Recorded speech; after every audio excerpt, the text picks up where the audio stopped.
El tema de esta predicación, los síntomas de la decadencia espiritual. Hace 8 días iniciamos una serie de predicaciones que tiene como título La decadencia espiritual en el cristiano. Dios está interesado en que la iglesia cristiana Hashem sea ministrada y sea revisada por esta palabra. Con el paso del tiempo, nuestra vida tiende a crecer o tiende a retroceder. No hay punto medio. O avanzamos en Cristo o retrocedemos en el Señor. Alguien dijo lo siguiente: la gloria de un rey radica en el bienestar de sus súbditos. Si los súbditos de un rey se encuentran contentos y tranquilos, porque saben que sus necesidades esenciales se encuentran en las manos de un rey, de un gobierno sabio y diligente, eso servirá de honra y de gloria al rey que los gobierna. Si esas aseveraciones son ciertas, dice el escritor que escribió esto, y estoy seguro que son ciertas, dice, habrá en la vida de esos súbditos un bienestar en todas las áreas. La mayoría de nosotros sabemos a través de la Biblia que hemos sido alcanzados por la misericordia de Dios y hemos sido salvos, según Romanos 11, 33 al 36, para la gloria de Dios. Amén. Nosotros hemos sido alcanzados y hemos sido salvos. Dios ahora está en nuestros corazones en Cristo Jesús, y nuestra vida ahora debe de vivirse para que Dios sea glorificado y Dios sea exaltado.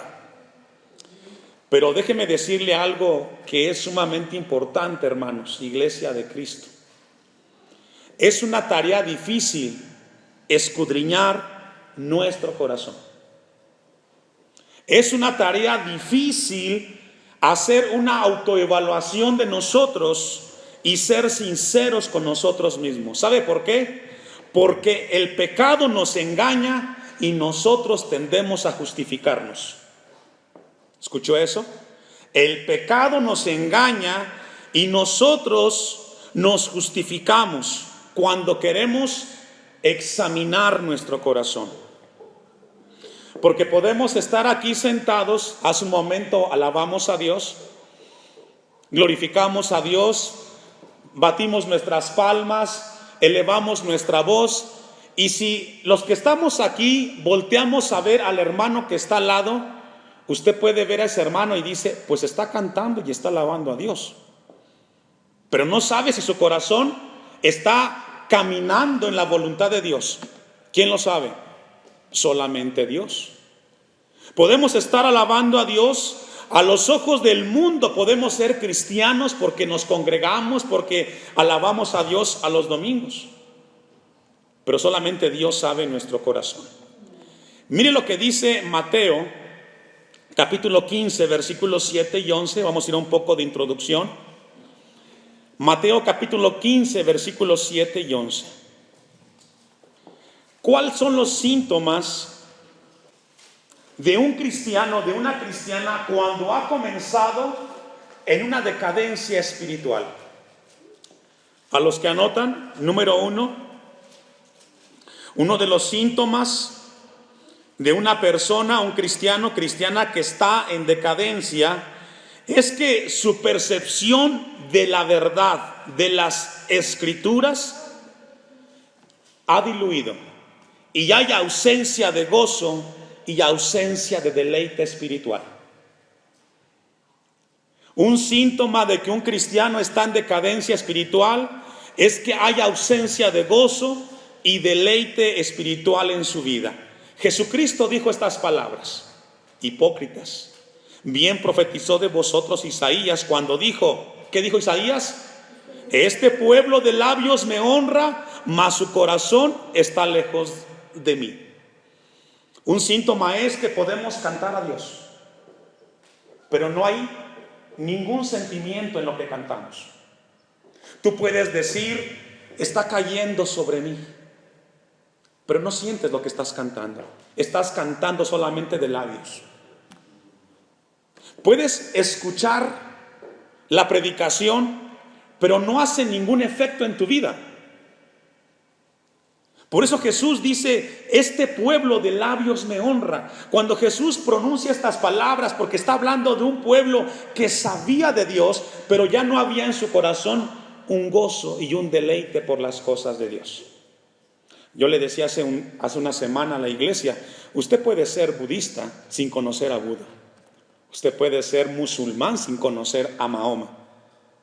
Pero usted no puede ser cristiano si no conoce a Cristo, si no tiene una experiencia con Cristo. Y esto es muy importante, las palabras de Jesús. Mas su corazón, es decir, conoce las verdades de Dios, sabes la palabra del Señor, pero simplemente es conocimiento. No hay un impacto en tu vida, ya no hay ese deseo fervoroso por las cosas de Dios. Dice el texto 9: mas en vano, ¿qué, hermanos? ¿Qué dice el texto 9? Pues en vano, ¿qué? Me honran. No tiene sentido, porque se han convertido en religiosos. Dicen que caminan conmigo, pero su vida realmente no me está honrando. Y no hay peor estado para un cristiano que estar en esta condición. Pues en vano me honran, enseñando como doctrinas mandamientos de hombre y llamando hacia la multitud, les dijo. Fíjese, cuando Jesús pronuncia estas palabras, ve a la gente que lo está siguiendo y les dice lo siguiente: oí y qué, y entended. No lo que entra en la boca contamina al hombre, mas lo que sale de la boca, ¿esto qué, hermanos? ¿Sabe por qué? Porque lo que sale de nosotros sale de lo que hay en el corazón de ustedes. De la abundancia del corazón, ¿qué, hermanos? Habla la boca. Eso es algo muy bíblico que Jesús nos habla. De lo que hay en tu corazón es lo que vas a hacer. Primero a los Corintios, capítulo 8, versículo 1. No basta con tener en la mente y el corazón las enseñanzas de Jesús. No es suficiente con tener la palabra de Cristo en nuestra mente. No es suficiente con que esté en nuestro corazón. Si las palabras, las enseñanzas de Jesús, escuche esto, iglesia, no gobiernan sus vidas, entonces solamente es una alabanza de labios hacia afuera. Dice el apóstol Pablo: en cuanto a lo sacrificado a los ídolos, sabemos que todos tenemos conocimiento. ¿El conocimiento qué, hermanos? Envanece, pero el amor ¿qué? Edifica. ¿Qué significa que el conocimiento envanece? El conocimiento, si no es llevado a la práctica, lo que te hace es orgulloso, soberbio y rebelde a la palabra de Dios. La palabra de Cristo, cuando es puesta por obra, entonces comienza a cobrar ese poder de cambiar y transformar. Pero el apóstol Pablo dice que el conocimiento envanece. El conocimiento, si no es llevado a la práctica, iglesia, hará en tu vida un cristiano religioso. Mientras meditaba en este pasaje en la semana, Dios trajo a mi mente una iglesia. Vaya conmigo, Apocalipsis capítulo 2, versículo 1 al 5. Apocalipsis capítulo 2, versículo del 1 al 5. Esta iglesia que está registrada aquí, que es la primera, donde le da un mensaje Jesucristo a las iglesias en este libro de Apocalipsis, es la iglesia de Éfeso. El apóstol Pablo estuvo ahí 30 años antes de este mensaje. En 30 años cambian muchas cosas. Si ustedes se dan cuenta, aquí tenemos 11 años. 11, 12 años más o menos. Aquí donde estamos. Y en 12 años que estamos aquí, han cambiado mucho las cosas en la iglesia. Ya no es la misma de ese entonces. ¿Se imagina qué podrá pasar en 30 años con la iglesia aquí donde estamos? Quizás muchos de los que estamos aquí ya no estaremos si Cristo no ha venido. Y los que están, quién sabe si los que están hoy estarán en 30 años. Entonces la iglesia de Éfeso, este mensaje que está aquí registrado en el capítulo 2, se escribe 30 años después, cuando Pablo le manda la primera carta que encontramos en la Biblia. y les dice lo siguiente: escribe al ángel de la iglesia en Éfeso, la que tiene las 7 estrellas en su diestra, el que anda en medio de los 7 candeleros de oro, dice esto: yo conozco, ¿qué? ¿Qué conoce Dios? Él conoce las obras de la iglesia cristiana Hashem. Y cuando hablamos las obras de la iglesia cristiana Hashem, no habla de lo que hace el pastor. Porque la iglesia, ¿quién es, hermanos? Todos. Él conoce cómo se conduce cada uno de ustedes. Él sabe cómo venimos al templo, con qué mentalidad, con qué corazón venimos a su casa. Yo conozco tus obras y tu arduo trabajo y paciencia, y que no puedes soportar a los malos, y has probado a los que se dicen ser apóstoles y no lo son, y los has hallado mentirosos. Aquí la palabra nos habla de que Dios conocía ese celo de la iglesia por las cosas de Dios. Se preocupaban porque se predicara bien la palabra, porque no hubiera falsa doctrina. Era una iglesia interesada por la verdad, cristianos temerosos de Dios.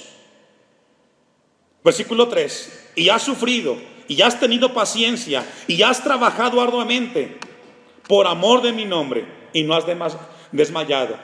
Cristo sigue diciendo que ha visto esa actitud de servicio.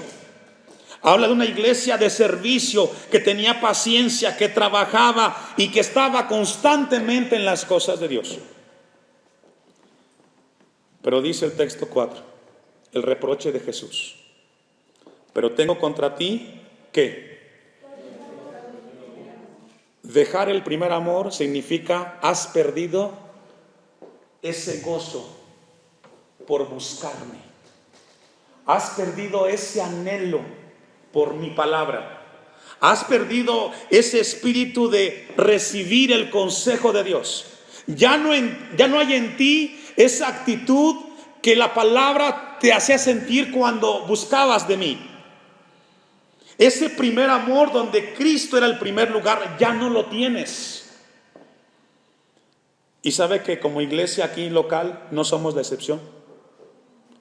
Con el paso del tiempo se pierde ese deseo por las cosas de Dios.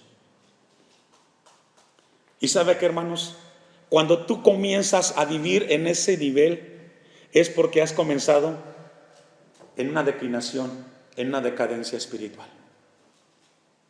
Has comenzado un camino, una picada. Vertiginosamente has ido hacia abajo. Y ya no tiene importancia para ti Dios como la tenía antes, porque has perdido tu primer amor. Y esto le pasó a la iglesia. Y Jesús le da aquí la recomendación. ¿Cuál es la cura para ese mal? Versículo 5: recuerda por tanto de dónde has caído, y arrepiéntete, y haz las primeras obras, pues si no, vendré pronto a ti, y quitaré tu candelero de su lugar, si no te hubieras arrepentido. La medicina para este síntoma es reconocer y venir en arrepentimiento y decirle: Señor, sí, Dios, me estás hablando a mí. Esa palabra es conmigo, porque vengo al templo y honestamente no siento. Vengo porque tengo que venir, pero salgo igual o salgo peor, porque ahora tengo conocimiento de tu palabra y me comporto como que no fuera tu hijo. Porque no le fallamos a la iglesia, no le fallas al pastor. ¿A quién le fallas? A Dios, porque Él te está viendo donde quiera que tú estás. La decadencia espiritual también se caracteriza, segundo síntoma, porque ahora las normas de la palabra de Dios ya no se hacen con reverencia y con temor. Vamos a ir a Romanos capítulo 7, versículo 15. Romanos capítulo 7, versículo 15. Todo cristiano que mantiene una vida espiritualmente saludable y está fortalecido en el Señor, siempre tiene esta lucha que el apóstol Pablo registra en Romanos 7:15. Dice Pablo: porque lo que hago no lo entiendo, pues no hago lo que quiero, sino lo que aborrezco. ¿Qué, hermanos? Todo cristiano tenemos una lucha, ¿cierto? Una lucha que la carne quiere una cosa, pero nuestra mente en Cristo dice otra. Por ejemplo, los domingos es culto. La carne no quiere venir al templo. El espíritu dice, tienes que alimentarte de Dios. Es día de culto, ve a escuchar palabra. Y desde que usted se levanta, está con esa lucha, ¿voy o no voy? La carne quiere relajarse, la carne quiere recrearse, pero el Espíritu de Dios está constantemente diciéndote, tienes que escuchar palabra de Dios. Escuche este ejemplo. Usted toma el periódico y lo está leyendo. Toma el celular y lo está viendo. Y puede pasarse un buen rato haciéndolo. Usted puede encender el televisor y poner ahí a Netflix y querer ver una serie y acabar toda la serie completa. Y no tiene problema. Tiene problema cuando usted tiene que apagar el televisor y dice, voy a orar, voy a leer la Biblia. ¿Cierto o no? Ahí tiene una lucha con su carne. Mientras usted le dé a la carne el celular, le dé a la carne el televisor, el periódico, las cosas de este mundo, la carne se deleita. Pero usted haga lo contrario. ¿Le ha pasado eso? Está con el televisor encendido y tiene que apagarlo y dice, tengo que leer la Biblia. Qué lucha, ¿verdad? Qué problema. La carne te dice, no, acaba la serie y luego oras. Una media hora más aquí y luego lees la Biblia. Si usted dice, pastor, ¿qué cree que a mí eso ni siquiera me pasa? Pues entonces preocúpate más, porque entonces ni siquiera cristiano eres. Pero si te pasa esto es porque tienes una lucha, es lo que dice Pablo. Porque lo que hago no lo entiendo. No sé por qué no tengo problemas con ver la televisión. No sé por qué no tengo problemas con ver el celular. Pero sí tengo problemas con leer la Biblia. ¿Por qué sí tengo problemas para asistir al templo? ¿Por qué tengo problemas cuando es domingo y tengo que ir al templo? Puedo encontrar infinidad de ocupaciones, pero ¿cómo para ir a otros lados no tengo problema? Hay una lucha. Hay una lucha en la mente del cristiano. Gálatas capítulo 5, versículo 16. Pablo aquí nos da la respuesta. Hay una lucha en el corazón del cristiano porque nos damos cuenta que el pecado todavía está en nosotros. Hemos sido salvos, somos perdonados, estamos en Cristo, pero mientras estemos en este cuerpo caído, siempre tendremos esa lucha hacia las cosas carnales de este mundo. Y Pablo dice en Gálatas 5:16, digo pues, andad en el Espíritu y no satisfagáis los deseos de la carne. ¿Qué significa andar en el Espíritu, pastor? Significa hacer la voluntad de Dios. Significa alimentarte de Dios. Significa leer la palabra de Dios. Significa orar, significa alabar, significa buscar las cosas espirituales. Digo, andad en el Espíritu de Dios y no satisfagáis la carne. ¿Por qué? Porque la carne es insaciable e indomable, hermanos. Usted a la carne le da un domingo y quiere 2, y quiere 3, y quiere 4. Usted le da a la carne una serie de televisión y quiere otra, y nunca se sacia la carne. Y Pablo dice en el 17, porque el deseo de la carne, ¿qué? Es contra el Espíritu. Hay una lucha, hay un pleito. Son antagónicos ahí. Y del Espíritu es contra la carne. Y estos se oponen entre sí para que no hagáis lo que quisierais. Tremendo. Una persona que ha comenzado su decadencia espiritual, esta lucha que hemos visto aquí, hermanos, ya no la ve, ni la siente. Vamos a ver un ejemplo.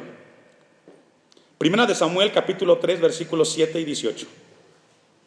El corazón del cristiano en la condición de decadencia espiritual, escuche esto, sabe lo que tiene que hacer, pero no le interesa hacer nada con su vida. Una vez más, primer libro de Samuel 3, 7. Primer libro de Samuel, capítulo 3, versículo 7. Un cristiano en una condición de decadencia espiritual sabe lo que tiene que hacer con el pecado en su vida, pero no le interesa hacer nada con ese pecado. Encontramos aquí la vida de Samuel y del sacerdote Elí, ¿cierto? El sacerdote Elí ya era un anciano, tenía muchos problemas con educar a sus hijos. Y en ese tiempo oscuro de Israel, Dios levanta a Samuel, un niño. Y dice la historia, versículo 7, y Samuel no había conocido aún a Jehová. Es decir, Samuel no tenía la experiencia de haber escuchado la voz de Dios. Elí él era un sacerdote que ya con el tiempo conocía cuando Dios le hablaba. Ni la palabra de Jehová le había sido revelada. 8. Jehová pues llamó la tercera vez a Samuel, y él se levantó y vino Elí y dijo: heme aquí, ¿para qué me has llamado? Entonces entendió Elí que Jehová llamaba al joven. ¿Sabe que siempre Dios nos habla, hermanos? Amén. Siempre Dios nos habla. Por muy poco, pero siempre Dios nos habla en las predicaciones, a todos. Dios nos habla. Y Dios le hablaba a Samuel, pero ¿sabe qué? También le hablaba a Elí. Porque la palabra que estaba a punto de darle Dios a Samuel era una palabra de juicio. ¿Para quién? Para Elí. Y sabe que cuando alguien está en la condición del sacerdote Elí, hermanos, no escuchas. Y si escuchas, no te interesa nada hacer con lo que estás escuchando. Dice la Biblia entonces que Elí entendió que Dios llamaba a Samuel. Versículo 9. Y dijo Elí a Samuel: ve, acuéstate, y si te llamare dirás: habla Jehová. ¿Por qué? Qué hermoso es cuando Dios te habla y tú digas: ¿qué? Tu siervo oye. Qué hermoso sería eso, ¿verdad? Que aquí en la predicación Dios te hablara y tú dijeras: ¿qué? Habla, que tu siervo oye. Qué hermoso es cuando Dios nos habla y nosotros estamos espiritualmente sensibles y le decimos a Dios: Señor, háblame. Tu siervo te va a escuchar. Tu hijo va a escuchar tu palabra. Porque tu siervo oye. 11. Y Jehová dijo a Samuel: he aquí haré yo una cosa en Israel, que a quien la oyere le retiñirán en ambos oídos. Y viene entonces la palabra directa de Dios a Samuel. Versículo 12. Aquel día yo cumpliré contra Elí todas las cosas que he dicho sobre su casa desde el principio hasta el fin. Y le mostraré que yo juzgaré su casa para siempre por la iniquidad que él sabe. Fíjese, ¿qué sabía Elí?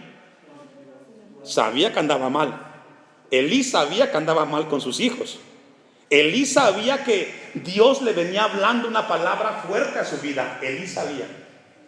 ¿Y sabe que todos aquí sabemos cuando Dios nos habla? Y todos sabemos que Dios, cuando nos habla para dos cosas: para poner atención y para hacer su voluntad. ¿Usted ha visto esa escena en los circos, ese acto de circo, donde está una persona con los cuchillos y está una mujer amarrada a un círculo y que da vueltas así, que le lanza el cuchillo? ¿Ha visto ese acto? Y que la gente se impacta cuando ve que da vuelta eso y el hombre lanza los cuchillos. Mientras no le pegue el cuchillo a la mujer, todos se impactan y dicen: ¡ah! Pero cuando le pega un cuchillo a la mujer, ¿qué pasa, hermanos? Duele, ¿verdad? Mientras Dios hable de manera general a la iglesia, nadie tiene problema. Pero cuando Dios te toca en un área en particular, dices: como que el pastor sabe lo que pasa conmigo, porque está predicando de mí. No, hermano, yo no conozco su vida. Solamente Dios y usted sabe qué pasa con su vida. Pero Elí sabía que Dios le venía hablando constantemente para corregir algo en su casa y nunca lo hizo. Versículo 15. Y Samuel estuvo acostado hasta la mañana y abrió las puertas de la casa de Jehová. Y Samuel temía descubrir la visión a Elí, porque Samuel sabía que era una palabra para el sacerdote.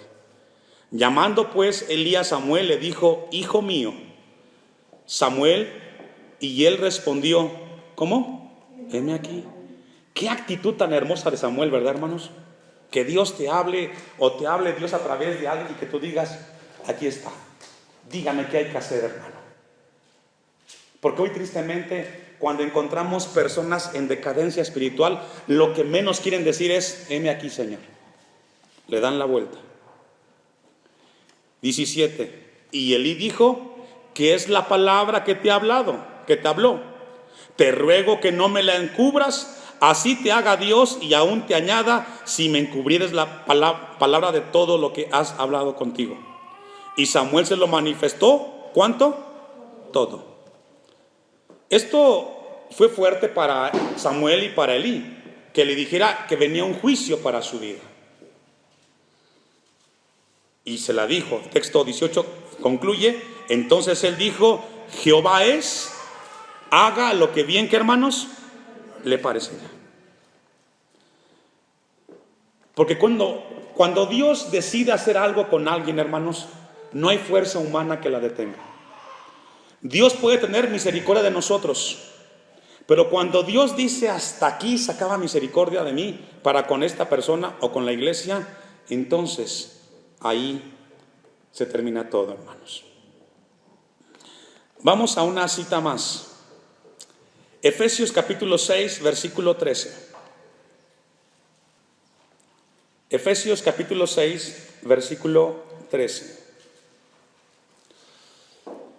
Un síntoma más, de la decadencia, o de alguien que está en decadencia espiritual, es que se ha perdido el vigor espiritual para el servicio de Dios y la reacción frente a las circunstancias. Una vez más, un síntoma más de alguien que se encuentra en esa condición es que perdió su vigor espiritual y su servicio hacia las cosas de Dios. Antes de que leamos el texto, quiero preguntarle, o si ha visto o recordado esta escena. Cuando un soldado va a la guerra y le dan la orden que se va a la guerra, él tiene que ir ¿cómo? ¿Y con qué? Tiene que ir con sus armas y con su uniforme de soldado, ¿cierto? Porque él nunca se va a la guerra sin sus armas y sin su vestimenta. Él va preparado, ¿cierto? O como cuando usted va a jugar fútbol y le dicen: ¿sabes qué? Mañana hay partido. Usted no anda buscando a la mera hora los zapatos o todo lo que tiene que ver con el uniforme de fútbol. Usted lo busca previamente. ¿Para qué? Para que cuando le dicen, usted esté ¿qué? Listo, ¿cierto? Miren lo que dice Efesios 6:13. Por tanto, tomad la armadura de Dios para que podáis resistir, ayúdenme a leer, en el día malo. ¿Cuál es el día malo, pastor? Es el día cuando viene la aflicción y viene la prueba. ¿Sabe que el día malo nos llega a todos? El día malo puede ser una enfermedad, y en el tiempo presente te dio COVID. Un cristiano que está en decadencia espiritual no sabe cómo reaccionar en un momento de tribulación. Se vuelve, perdón por la palabra, loco. No sabe cómo reaccionar. Si reacciona fuertemente, si reacciona con miedo, si reacciona con agresividad, no sabe cómo reacciona, porque espiritualmente no está vigoroso. El día malo, hermanos, es el examen del cristiano. Cuando viene la noticia a tu vida y te dice: tu hijo está enfermo y ya está a punto de morir. Porque en el día malo, el cristiano saludable, ¿sabe cómo reacciona? Con dominio propio, con mansedumbre, con humildad, con paciencia. Y si usted en ese momento no reacciona así, entonces quiere decir que está viviendo su vida cristiana totalmente en la carne. Hay un terreno que nos evidencia como cristianos, Y el día malo Dios lo permite para que nosotros podamos evaluar nuestra vida espiritual. El día malo es la aflicción, es la lucha, es la tribulación, es la enfermedad. Y nos llega a todos. Por eso Pablo dice, toma toda la armadura de Dios. Ahora que no tienes pruebas, tienes que estar fuerte en Cristo. Para que cuando llegue el día malo, Dios quiera que no llegue, pero nos llega a todos, tengas el carácter de Cristo. Tengas el dominio propio. Y que los que te rodean digan, este hermano tiene un problema tan grande, pero lo veo tan lleno de Dios, que tiene la paz de Cristo, y a pesar de que está siendo tan afligido, se mantiene firme en el Señor. Porque en el día malo muchos reniegan de Dios. En el día malo muchos se alejan de Dios. Y dice al final del texto 13, y habiendo acabado todo, ¿qué todo? Todo lo que pasó en el día malo. Las carreras a la farmacia, las carreras al hospital, las carreras para allá con el vecino y para acá, ¿cómo quedes tú? Firme, firme. Que no quedes con resentimiento, que no quedes con amargura, que no quedes con que me hicieron, me dejaron, no estuvieron conmigo. Aquí estoy, Señor, estoy en tu casa. Fui zarandeado, pero aquí estoy, Señor, firme. Ya pasó el día difícil, ya pasó el día oscuro, ya pasó el tiempo de crisis, pero aquí estoy, Señor. Se acabó el trabajo, te robaron el carro, se enfermó tu esposa, no tienes dinero, y es un momento, es el día malo, llegó a tu vida. Porque cuando alguien está ahí, hermanos, en ese momento, tantas cosas pasan en el corazón. Pero Pablo dice, cuando pases todas esas cosas del día malo y cuando termine la prueba, tú estés firme. Familia, vamos al templo a buscar de Dios. Ya pasó el problema, Dios está con nosotros. Sin resentimientos, sin amargura, sin odio, en paz con todos, en paz con Dios. Estoy firme, Señor, hasta el final de mis días. ¿Cuántos dicen amén? Mateo 5:38, vamos a terminar. Mateo 5:38. ¿Oíste que fue dicho? ¿Qué? Ojo por ojo y diente por diente. Esa es la ley. Anteriormente, ¿no? Me haces, te hago. Me dices, te contesto. ¿Cuántos son cristianos? Va la palabra para usted y para mí. Pero yo os digo, dice Jesús, no resistáis al que es malo. Antes, a cualquiera que te hiere en la mejilla derecha, ¿qué? ¿Cuesta, hermano, eso? En el día malo pasa, ¿verdad? ¿Sabe qué significa eso, hermano? Que acabamos de leer. Que si alguien te pega en la mejilla, pongas la otra. Si alguien te dijo algo, no te sientas ofendido. No te sientas aludido. Entiéndelo. No sabe lo que dice. Como cristiano maduro, es lo que nos pide el Señor. No te sientas aludido. Tiene un problema y no sabe lo que dijo. Al que quiera ponerte a pleito y quitarte la túnica, ¿qué dice? Déjale también. Es decir, hay una diferencia. Cristiano, cristiana, tú tienes que ser la solución y no el problema.